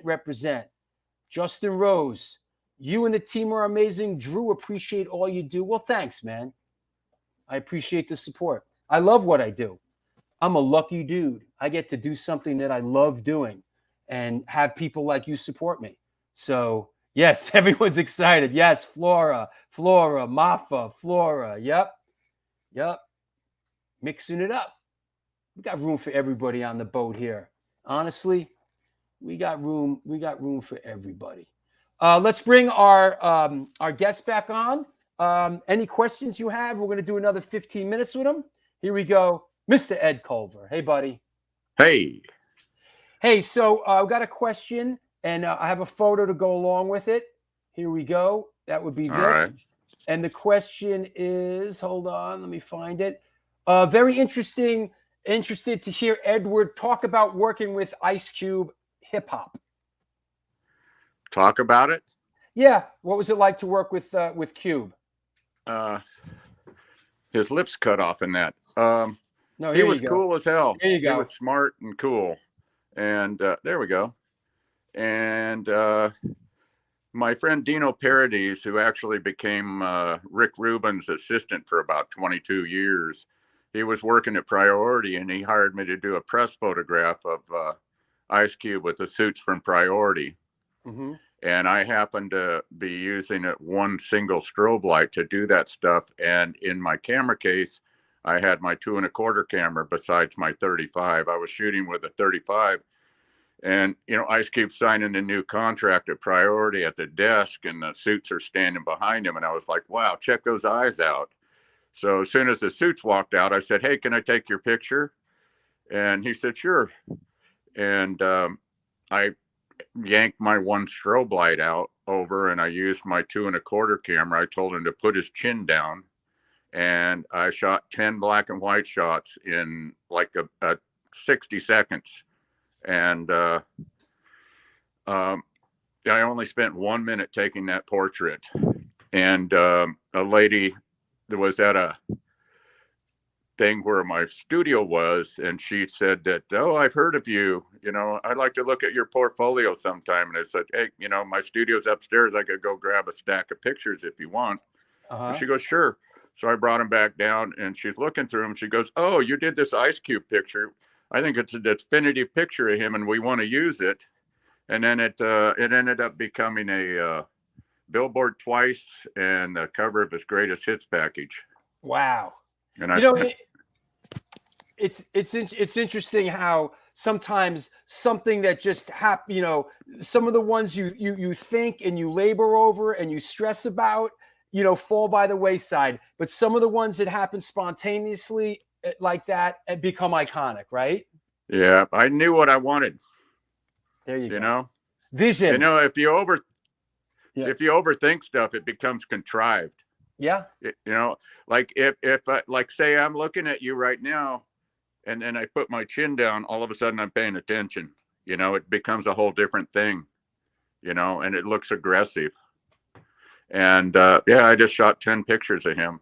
Like if you're familiar with my Tom Waits photograph, I shot 3 frames of him. That's click, incredible. click, done.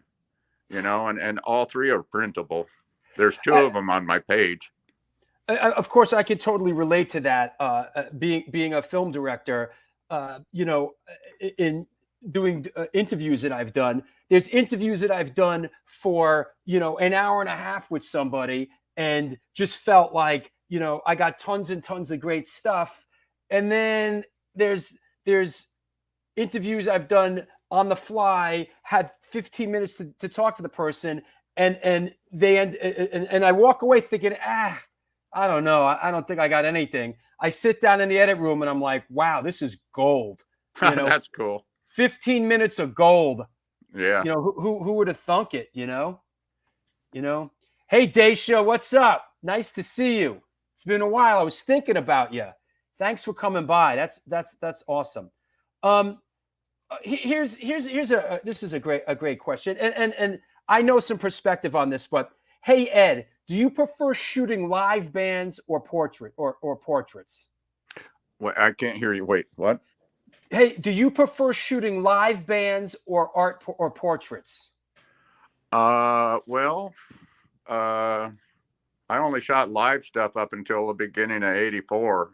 Yeah. And, and then I got my first studio, started doing studio photography. So I just kind of totally shifted gears. And, I like doing portraits. I like doing band photos, stuff like that. I just stopped, I stopped shooting live stuff like 38 years ago or something. What was the catalyst to stop shooting live stuff? Like what set that into why?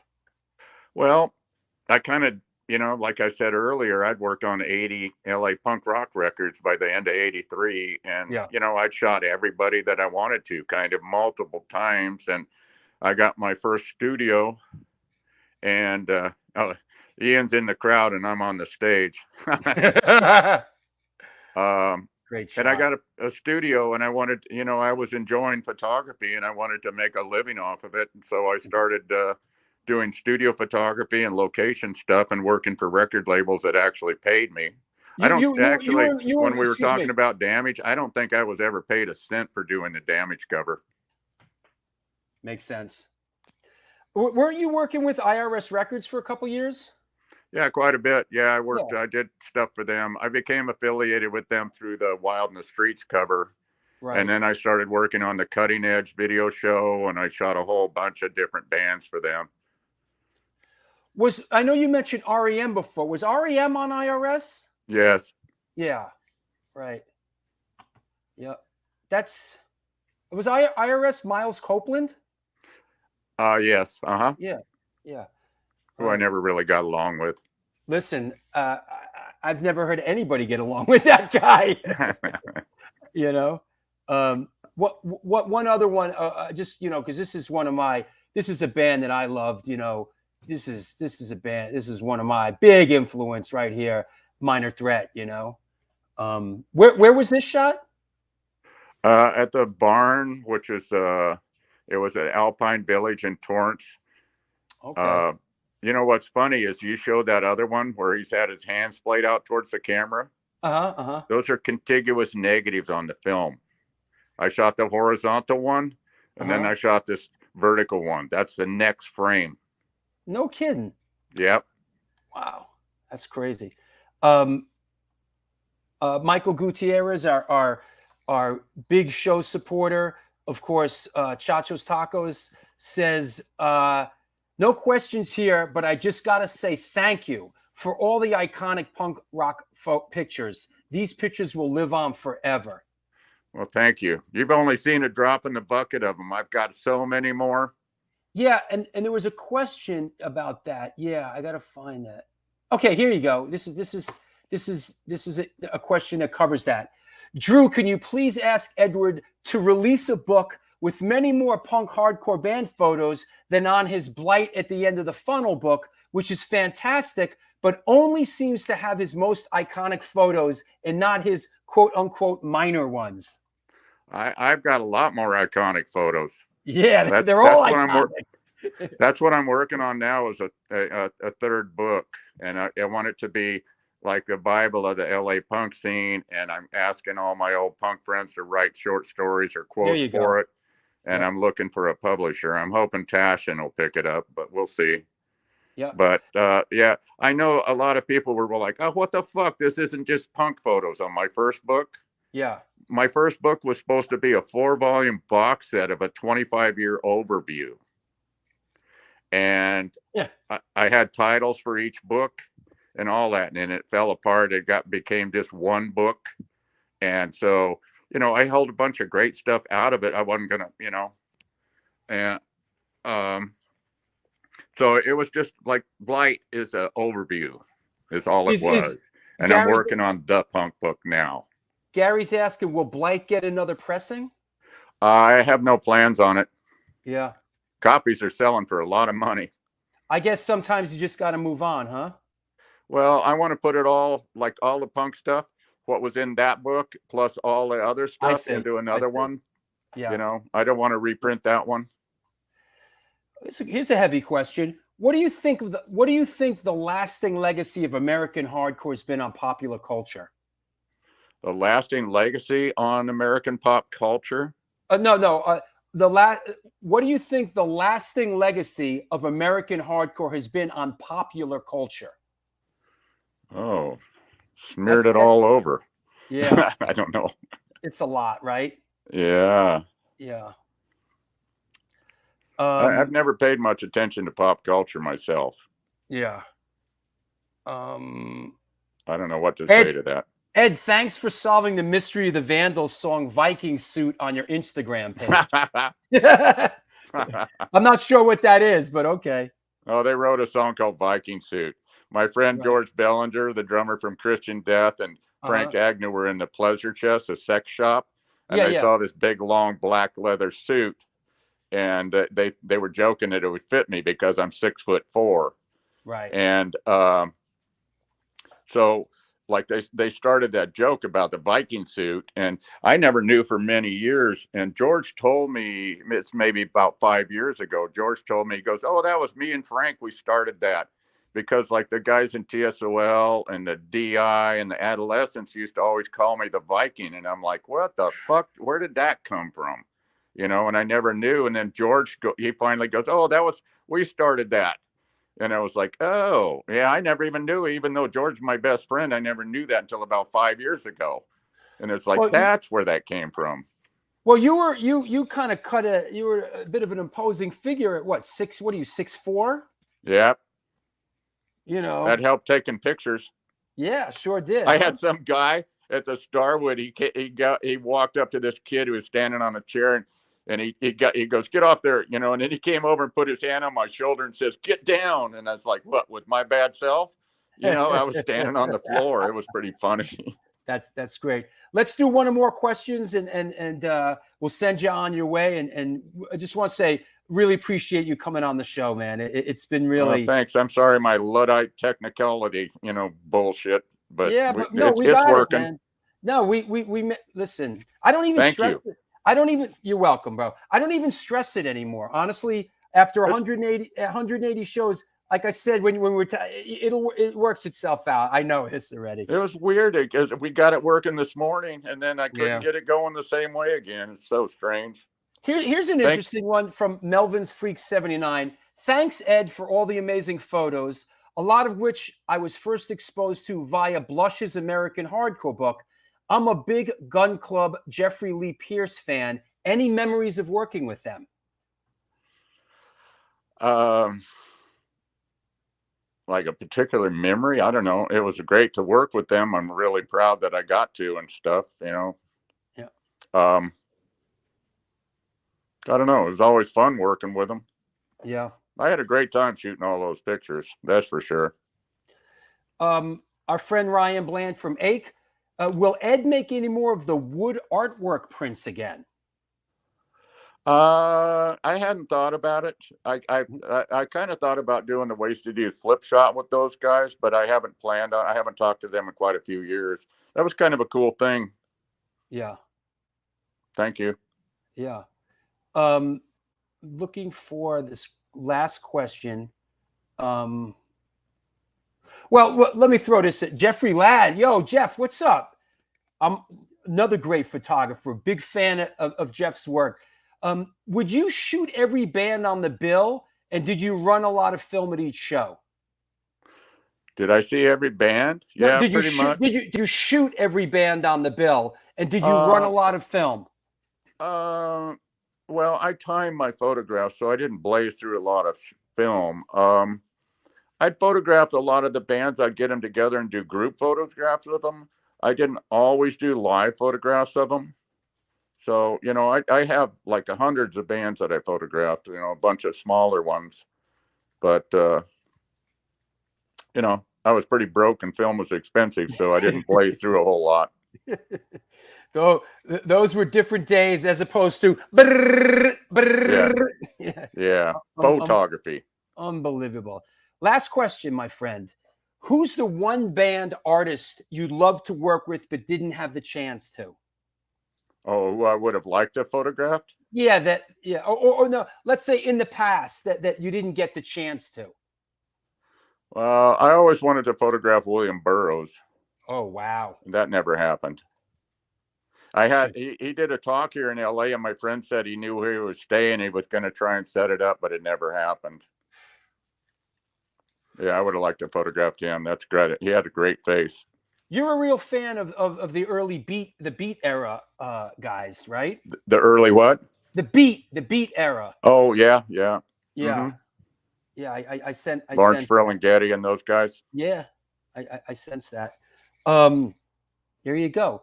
All right, well, I want to let you go. Thanks for hanging in there. I know you've been holding the phone up the whole time. Yeah, I had it all taped up and was going to be still and focused, and now I'm hand holding it, and but it worked. And thank you. My it was pleasure. Really fun. My pleasure. I appreciate it. A real honor and a pleasure. Anybody you want to thank on the way out, and you want to let anybody know? Don't you have a book signing coming up? I think our man RS70 mentioned that on Melrose coming up. One at Headline Records. I'm doing on Saturday, signing the Christian Death book, and then I'm going to do another one, a larger one, at Lethal Amounts Gallery downtown on the 26th. And actually, Roz's brother, Rick Agnew. A bunch of people are going to be that second one on the 26th. Okay, great. Thank you, and I'll talk to you soon, man. Cool. Thank you. I really appreciate it. The pleasure's mine. Take care. Adios. Bye-bye. Well, there you have it. Thanks for hanging with me on this one. We got through it. It was incredible. It was a real personal honor to have him on. Just great. Thanks everybody. Thanks, Chris. Great stuff. And whenever I do my homework, I work hard putting all this stuff together. And today was just one of those shows where it was like, woo, out the window.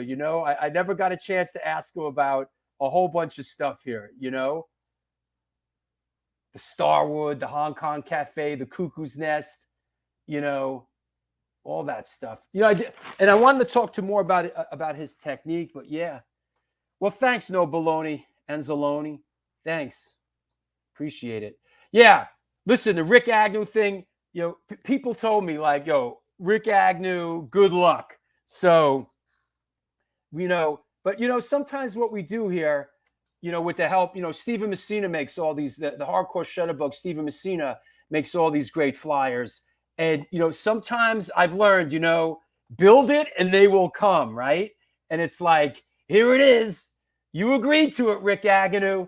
Now get your ass on the show. This is a guy I want to get this guy on the show, man.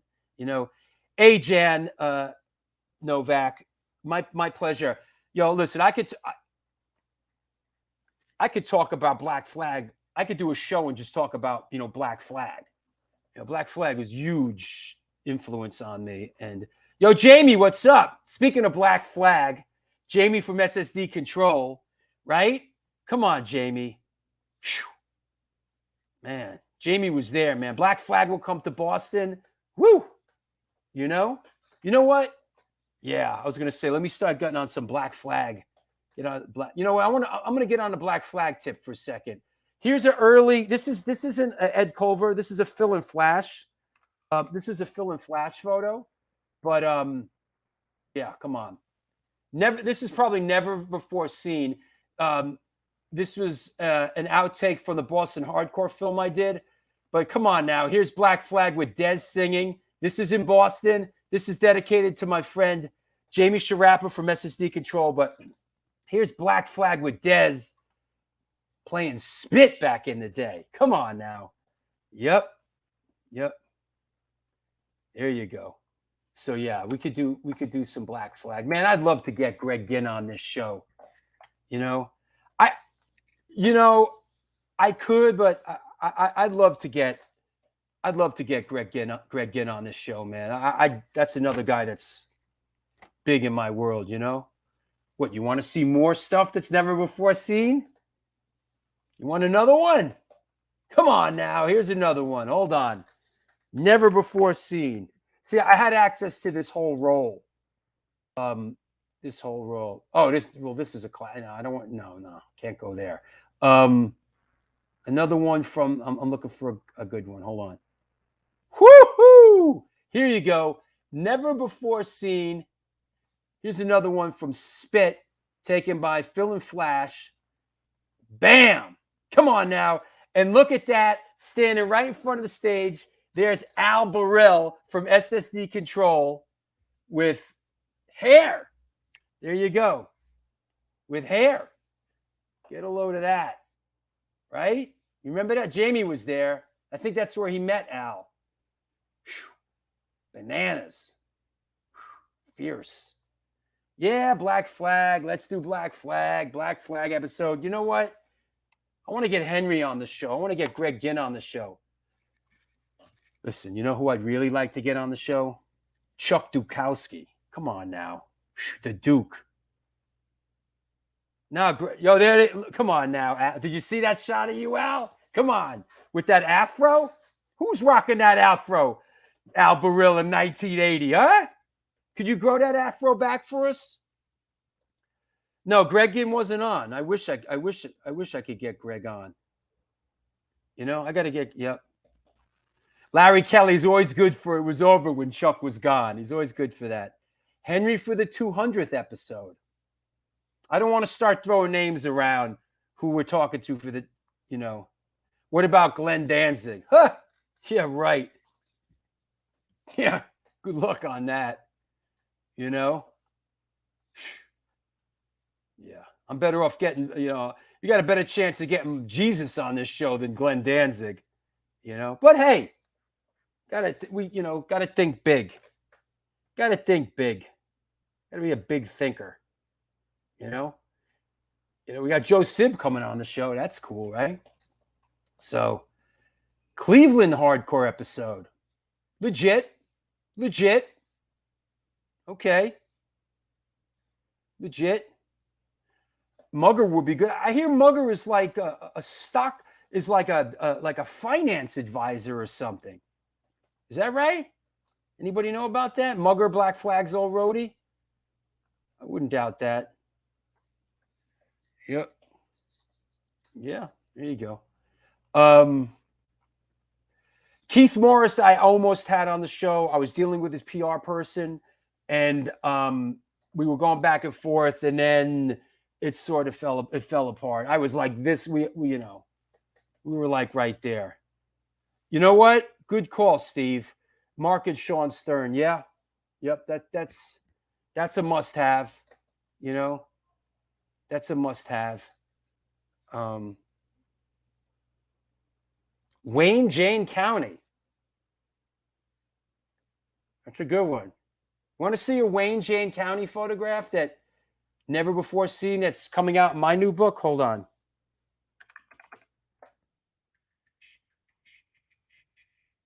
I think it's Wayne County. It's under Wayne. Where's the Wayne County? Where is that? This is what we call freestyle. I'm freestyling it right now. Where is? Stick with me 1 second. Let me find this.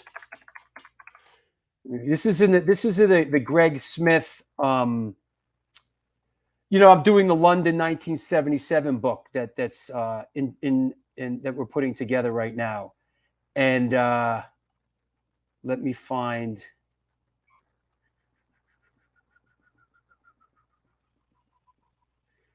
Where is the? Hold on, stick with me. Where's the Jane County photographs? Wait, hold on. Gotta find this.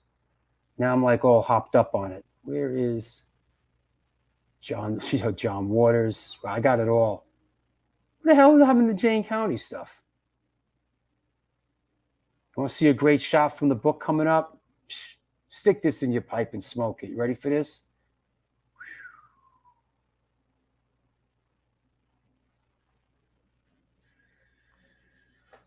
Where the hell is it? Oh, here we go. Get a load of this. This is in my upcoming 1977 book. Ha! Get a load. I got a bunch of these. Get a load of this.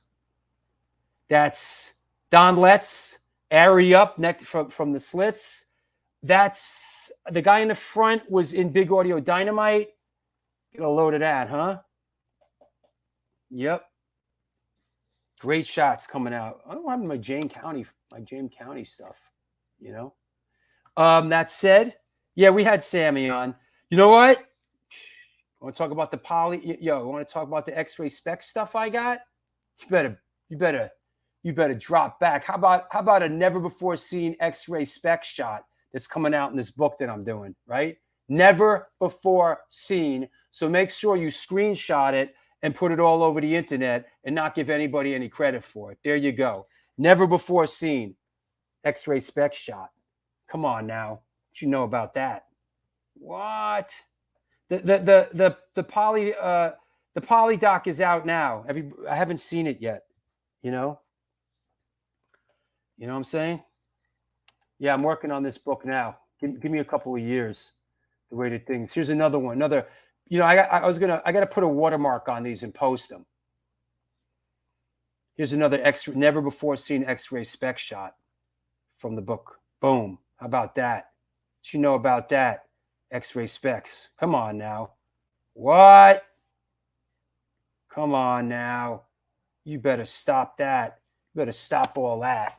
What else you want to see? That's in the archive. Huh? Yeah, this book's going to be badass. Yep. What do you want, bro? What's up? I'm on the train. Doing? I'm on the train. I had to make the train. Hey, the train. Here, you know what? Now that they got me hopped up on the Greg Smith stuff, you know? Yep. Here you go. For all you, this is a band. I love this band, man. This is a band I love, man. Get a load of this. This is a beautiful shot, too. Come on now. You ready? Ready for this one? I'm ready. What do you know about this? Pow! How you like me now? Generation X in the house. Yep. Pow. That's got to be teenage Billy right there. Bam. Bim, scala, bim. Hold on. Here's another one off that roll.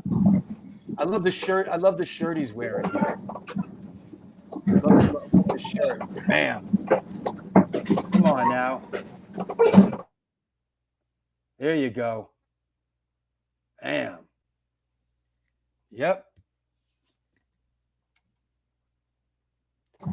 Anyway, you did you catch any of the show? I caught the entire show. I was watching it as I was running from one train to the other. What a legend! Phenomenal. Huh? You know, I forgot that he shot Tom Waits, who is like my all-time Mount Everest of inspirations. You love that guy. He shot so many bands. Like when he was with IRS, he shot The Alarm, which I've never seen the photos. You know, and it's like so. I mean, he barely scratched the surface today. So, you know, just one of those people that just. Listen, I did so much friggin' homework and so much gathering of stuff, and I like barely scratched the surface. I kept it focused on the hardcore stuff, you know.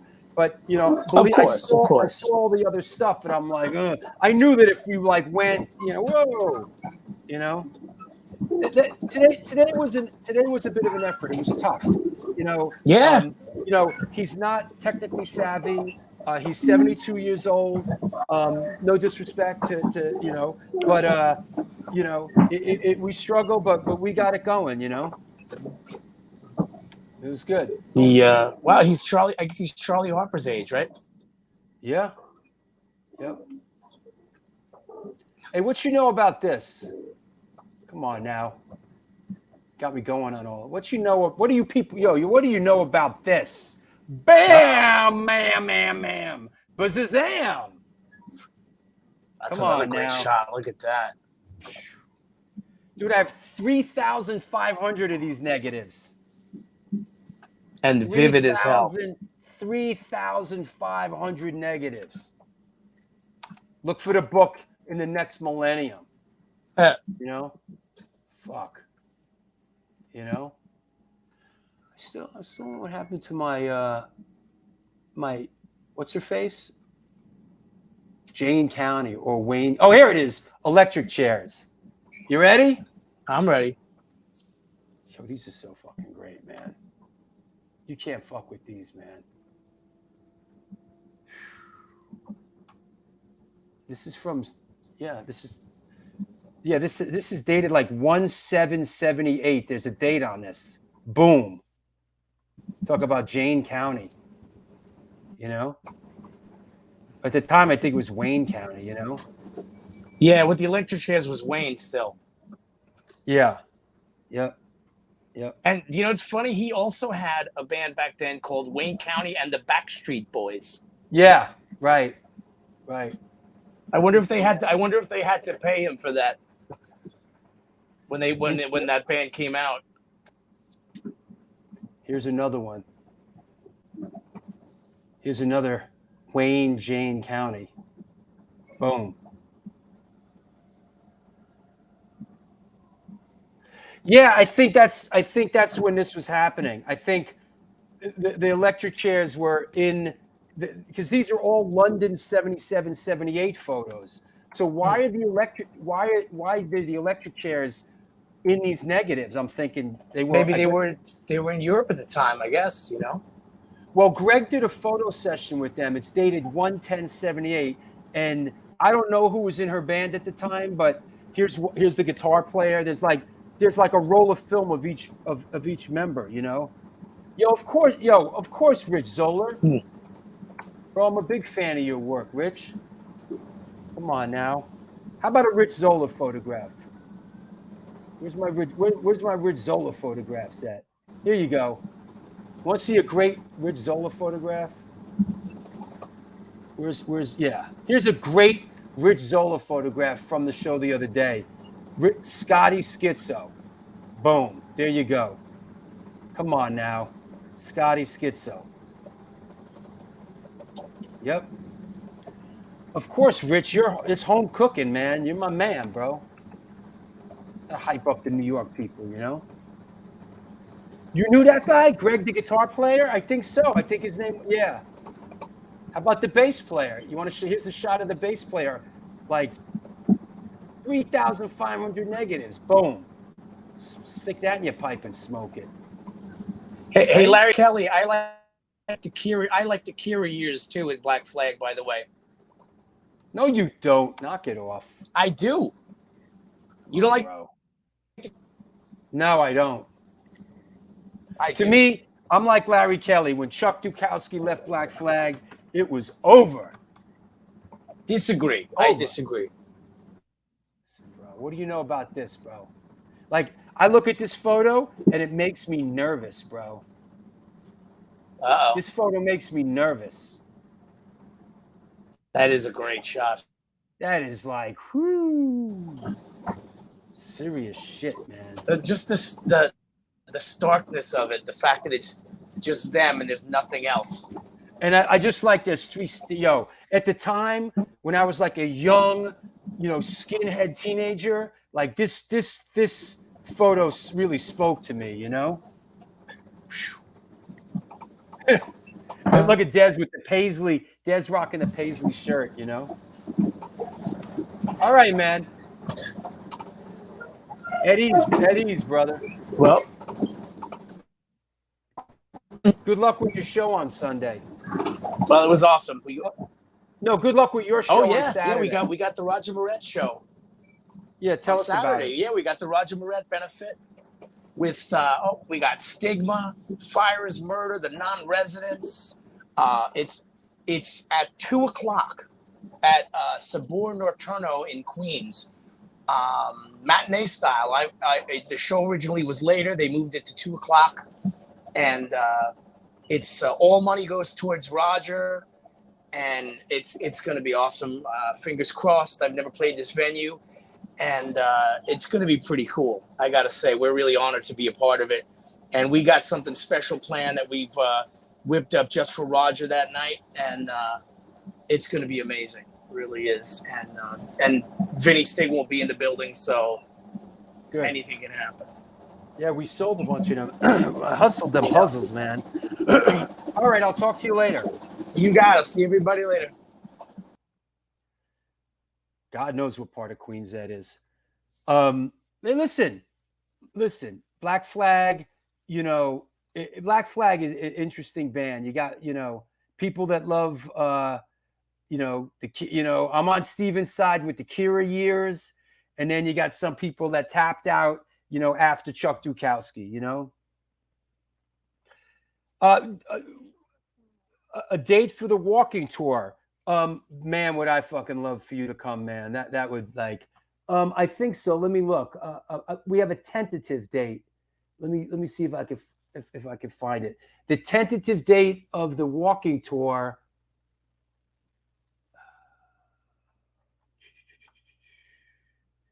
Saturday, April 23rd. Could be that's another thing. If you're a patron, listen, man. Support the friggin' show, for Christ's sake, will you?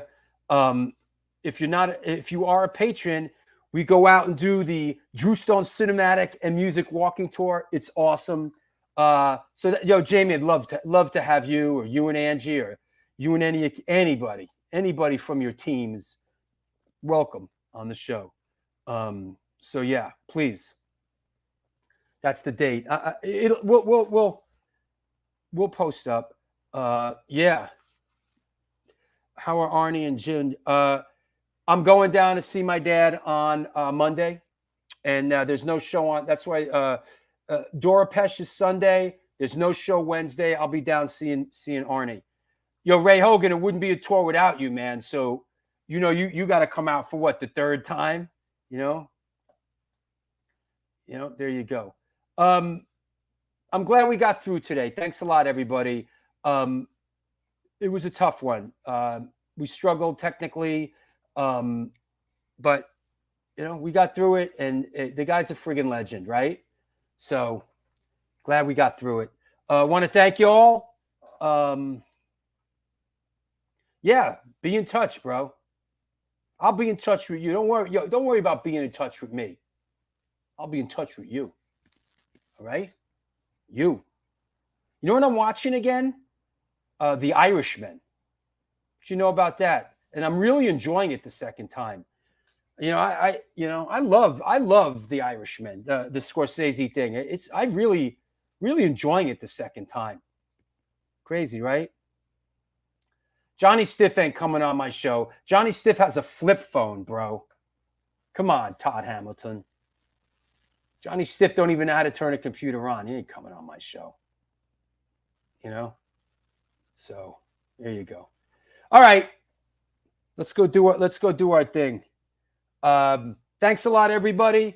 We'll see you on Sunday for Doro Pesh.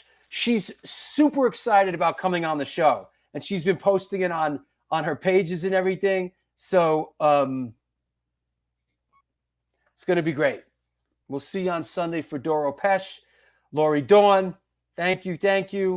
Yeah, you get used to the filter on their faces after a while. It's a little weird. How about Doro Pesh posting all over about coming on the show? That's really awesome. Yes, Sean. Everybody gotta come. The walking tour is great. Thanks a lot, everybody. We'll see you soon. We'll see you on Sunday with Doro. Until then.